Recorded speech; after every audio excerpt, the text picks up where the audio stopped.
सुप्रभात प्यारे बच्चों, कैसे हैं आप सभी। मुझे आशा है कि आप सभी बहुत अच्छे होंगे और स्वस्थ होंगे और तैयार होंगे एक नए पाठ को पढ़ने के लिए, है ना। चलिए आइए शुरू करते हैं हमारी ये कक्षा। आज हम पढ़ेंगे नया पाठ 18 जिसका नाम है मुहावरे तथा लोकोक्तियां, यानी कि इडियम्स एंड प्रोवर्ब्स। चलिए आइए पढ़े हमारा एक बहुत ही ज्यादा नया पाठ। और इस पाठ से बच्चों पढ़कर आपको यही लगेगा कि आपने ये पाठ पहले से पढ़ा हुआ है, ठीक है, क्योंकि आप मुहावरे और लोकोक्तियां तो सुनते ही आए होंगे, है ना। चलिए आइए पढ़े बच्चों, पढ़िए और समझिए। देखो आपको पहला चित्र यहाँ पे क्या लिखा है। चित्र में भीगी बिल्ली बनना यानी कि डर से दब जाना है ना। दूसरा क्या है, हाथ मलना यानी कि पछताना। ये बच्चा क्या कर रहा है, देखो अपने दोनों हाथों को सर पे रखकर बैठा है। फिर क्या है, एक और एक गहरे होना यानी कि बच्चों एकता में बल होना, है ना। आइए अब आगे देखते हैं। उपयुक्त चित्रों के नीचे उनसे संबंधित मुहावरे और उनके जो बच्चों अर्थ हैं वो लिखे हुए हमने पढ़ लिए। मुहावरा अरबी भाषा का शब्द है, ठीक है, जिसका अर्थ है अभ्यास या बातचीत, ठीक है।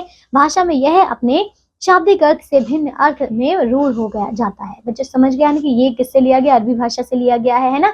और इसका अर्थ होता है अभ्यास यानी कि बातचीत। देखिए इसकी परिभाषा, वाक्य का ऐसा अंश जो सामान्य अर्थ को छोड़कर किसी विशेष अर्थ को प्रकट करे बच्चों, उसे हम कहते हैं मुहावरा, ठीक है।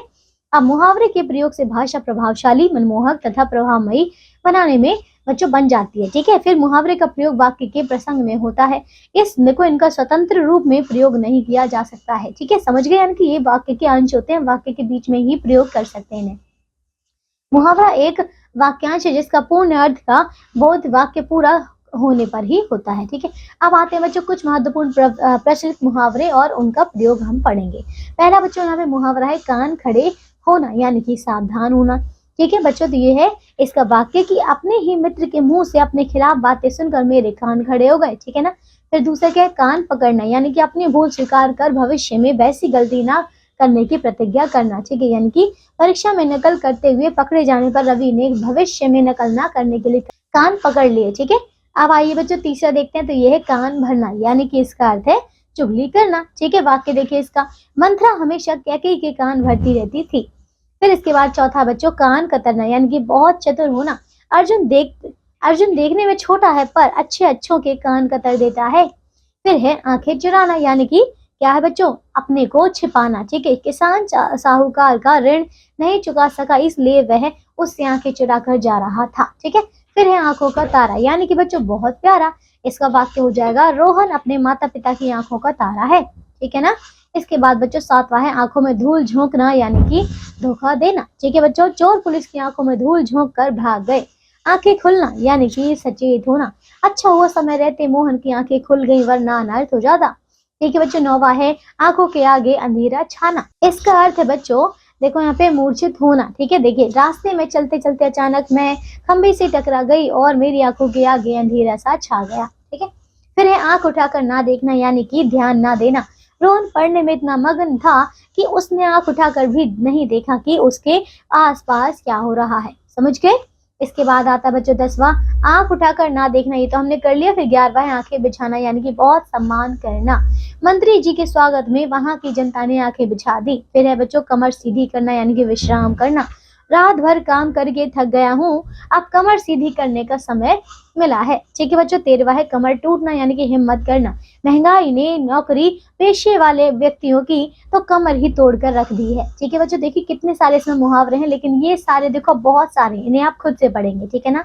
चलिए मैं आखिरी का देखो यहाँ पे 28वां देखिए क्या है। 28वां है भीगी बिल्ली बनना यानी कि डर जाना। इसका वाक्य हो जाएगा पुलिस के सामने गुनहगार भीगी बिल्ली बन जाते हैं। फिर 29वां है बच्चों इसका एड़ी चोटी का जोर लगाना यानी कि पूरा प्रयास करना, ठीक है।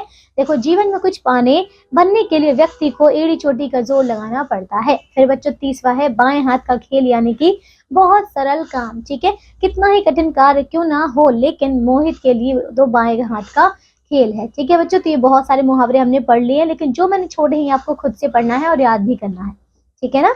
अब आते हैं बच्चों लोकोक्तियां यानी कि प्रोवर्ब्स, ठीक है। देखो अब लोकोक्ति क्या होती है, लोक में प्रचलित युक्ति। क्या अर्थ है बच्चों इसका, लोक में प्रचलित युक्ति। लोकोक्तियां जन साधारण के अनुभवों, कहानी, घटना अथवा तथ्यों पर आधारित होती हैं।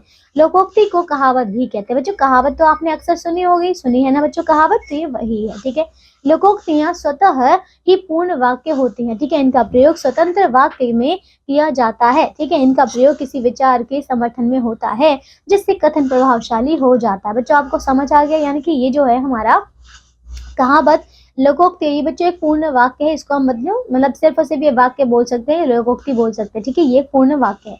लोकोक्ति को ज्यों का त्यों प्रयोग में लाया जाता है। लोकोक्तियां भूतकाल के लोक अनुभवों का परिणाम है जिन्हें किसी बात के समर्थन में वाक्य के रूप में प्रयोग किया जाता है। अब देखिए कुछ महत्वपूर्ण लोकोक्तियां और उनके प्रयोग। बच्चों पहली लोकोक्ति यहाँ पे है, देखो, थोथा चना बाजे घना, यानी कि क्या अर्थ है इसका? निर्बल मनुष्य अधिक दिखावा करता है। ठीक है, इसका वाक्य प्रयोग देखिए, भोला राम धनवान होने की डींग मारता रहता है और लोगों के कर्ज चुका नहीं पा रहा है।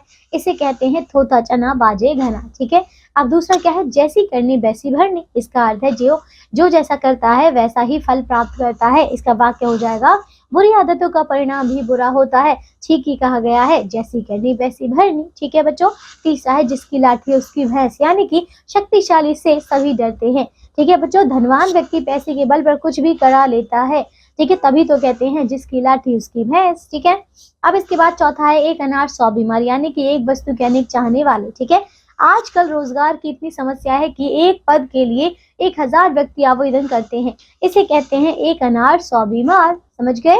फिर है बच्चों पांचवा, आम के आम गुठलियों के दाम, यानी कि एक काम में दुगना लाभ। ठीक है, रोहन समाचार पत्र पढ़कर उन्हें संभाल कर रखता है और उनके लिफाफे बनाकर बेचता है। इसे कहते हैं आम के आम गुठलियों के दाम। ठीक है बच्चों, अब ये बाकी देखो इसमें बहुत सारी लोकोक्तियां, इसे आप खुद से पढ़ेंगे। आइए हम इसके अंत के कुछ पढ़ लेते हैं। चलिए अभी देखिए 17वां देखो यहाँ पे, इसकी 17 लोकोक्ति देखिए क्या है ये, सिर मुड़ाते ही ओले पड़ना, यानी कि काम की शुरुआत में ही बाधा आना।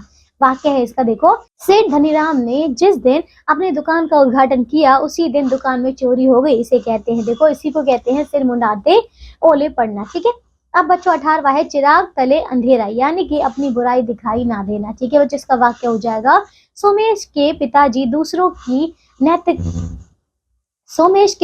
दूसरों को तो नैतिकता का पाठ पढ़ाते हैं, पर खुद उनका बेटा दूसरों से अभद्र व्यवहार करता है, उन्हें मालूम नहीं है। इसे कहते हैं, है ना, चिराग तले अंधेरा। ठीक है बच्चों, अब देखो 19वां है अंधों में काना राजा, यानी कि मूर्ख लोगों में थोड़ा बुद्धिमान। उस गांव में महेंद्र पहला लड़का है जो 10वीं पास है, गांव वाले उसका पूरा सम्मान करते हैं। इसे कहते हैं अंधों में काना राजा। समझ गया बच्चों? तो ये थी हमारी, देखो कितनी सारी लोकोक्तियां, जो भी मैंने छोड़ी है इन्हें आप खुद से पढ़ेंगे और याद भी करेंगे।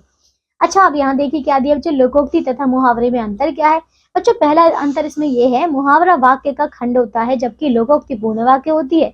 दूसरा अंतर, मुहावरे का प्रयोग वाक्य के बीच में किया जाता है, इसलिए वाक्य का अंग बन जाता है। लोकोक्ति वाक्य का अंग नहीं होती है, इसका प्रयोग स्वतंत्र रूप से वाक्य के अंत में उदाहरण स्वरूप किया जाता है। ठीक है, तीसरा है पूर्ण इकाई होने के कारण लोकोक्ति के स्वरूप में परिवर्तन नहीं किया जा सकता, जबकि मुहावरे के शब्द वाक्य के अनुसार परिवर्तनीय होते हैं। ठीक है बच्चों, तो ये था हमारा पाठ, हमने ये सारा पढ़ लिया है। आइए अब हम दोहराते एक बार कि हमने इस पाठ से क्या सीखा, आओ दोहराएं।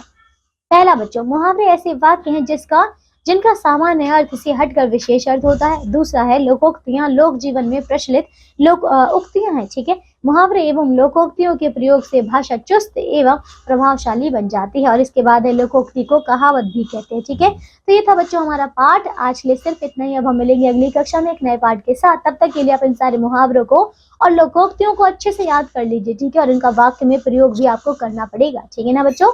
अभ्यास के प्रश्नों को भी करना बच्चों आपकी जिम्मेदारी है बच्चों, तो इन्हें पूरा कर लीजिएगा और अपना ध्यान रखिएगा, अच्छे से पढ़िएगा। बाय।